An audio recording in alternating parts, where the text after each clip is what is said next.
Let me show you how you can set any song as a ringtone on your Samsung Galaxy S25 and S25 Ultra.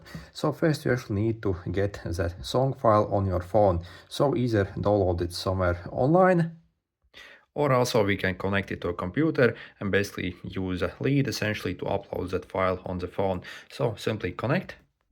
And once you connect, make sure to click this allow, so we can actually access the storage of the phone, and then basically click on your internal storage that appears, so over here, and then go to the music folder over here, and then simply take your mp3 file essentially, and let's click copy, and let's copy in this folder essentially and transfer it over to the phone. So that's done.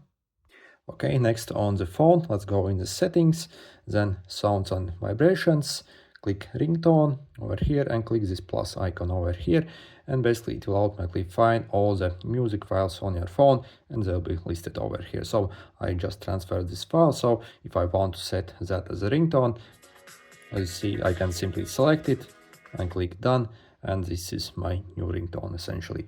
Anyway, good luck.